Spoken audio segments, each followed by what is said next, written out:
Sir, Uddhav Thackeray यांचा सध्या मराठवाडा दौरा सुरू आहे. ते शिर्डीत गेले, साईबाबांची चरणी लीन झाले आणि त्या ठिकाणी शिर्डी माझी पंढरी अशा पद्धतीची हे काय म्हणतो? त्या ठिकाणी साईबाबांच्या दर्शनाला तर आपण सगळे त्या ठिकाणी जात असतो, परंतु साईबाबांचा जो मंत्र आहे श्रद्धा आणि सबुरी, ती जर मागच्या महायुतीच्या काळात ठेवली असती तर कदाचित आजी परिस्थिती आली नसती. त्याच्यामुळे ठीक आहे, उशिरा जाऊन बाबांचा श्रद्धा सबुरीचा संदेश ते घेत आहेत, हे काही कमी नाही. नाही, खरं म्हणजे आपण म्हणतो वराती मागून घोडे, हे अगोदर जर झालं असतं तर कदाचित अशी परिस्थिती सुद्धा उद्भवली नसती. नाही, मला वाटतं अशा प्रकारची टीका करत असताना आपली भाजप बरोबरची साथ सुटल्यानंतर वाटचाल पहा. निवडणुकीमध्ये त्यांच्या मिरवणुकीत हिरवे झेंडे नाचत होते. ज्या औरंगजेबाच्या कबरीवर त्या ठिकाणी वाद निर्माण झाला तेव्हा आंबेडकरांची बाजू घेणारे आहेत. त्याच्यामुळे मला वाटतं वैफल्यातनं जी काय राजकीय परिस्थिती निर्माण झाली त्यातनं टोकाचं गरळ ओकण्याचं काम त्यांचं सुरू आहे. उद्धव ठाकरे यांनी पत्रकार परिषदेमध्ये असं म्हटलेलं आहे की मराठी माणूस पंतप्रधान होत असेल तर चूक काय? महाराष्ट्राच्या अस्मितेवर फोडाफोडीवरून जर कोण भाला घालत असेल तर सगळ्यांनी एकत्र येणं गरजेचं आहे. नाही, ठीक आहे ना, मराठी माणसाविषयी त्यांना त्या ठिकाणी सद्भावना आहे, त्याबद्दल आम्हाला आनंदच आहे. परंतु त्या ठिकाणी ज्या वेळेला एकत्र राहायला पाहिजे होतं त्यावेळेला भारतीय जनता पार्टीपासून हरकत घेतली आणि मराठी द्वेष्ट्यांबरोबर त्या ठिकाणी तुम्ही मांडीला मांडी लावून बसलात.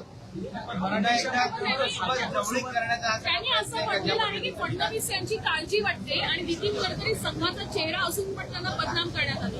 नाही, आमच्या पक्षामधली काळजी करण्याचं त्यांना कारण नाहीये. आमचं नेतृत्व सक्षम आहेत, देवेंद्रजी सक्षम आहेत. भारतीय जनता पार्टी एक शिस्तीचा पक्ष आहे, एक त्या ठिकाणची सिस्टीम काम करत असते आणि त्याच्यामुळे आमची चिंता करणारी अनेक यंत्रणा, अनेक नेते आहेत. उद्धवजींनी आपल्या पक्षाची चिंता करावी.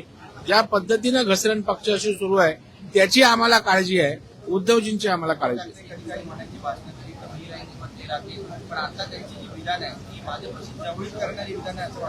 नाही, म्हणून शिर्डीच्या बाबाकडे गेलेत तर त्यांनी श्रद्धा सबुरीनं राजकारणामध्ये वक्तव्य केली तर बरं होते. मी खूप छोटा माणूस आहे, माझ्या पातळीवरचा विषय नाही.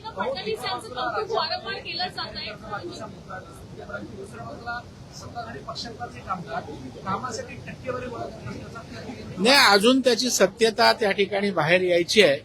त्याची सत्यता सिद्ध झाल्यावर या ठिकाणी यावर भाष्य करता येईल.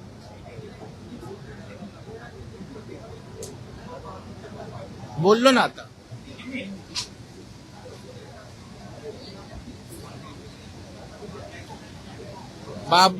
बाबर के औरंगजेब के कबर पे फूल डालने वाले अंबेडकर जिसने उदात्तीकरण किया उसका साथ देने वाले क्या बात करेंगे? इसका मतलब अभी वैफल्यग्रस्त उद्धव ठाकरे जी हो गए हैं, उससे ये बयानबाजी आती है.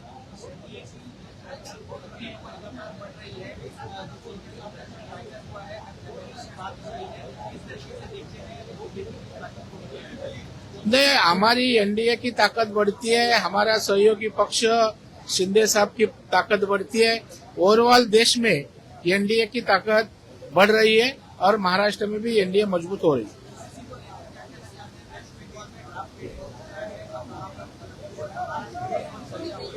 नहीं, मुझे पता नहीं कौन सा ड्राफ्ट हुआ है, क्या है वो देखने के बाद बात करूंगा.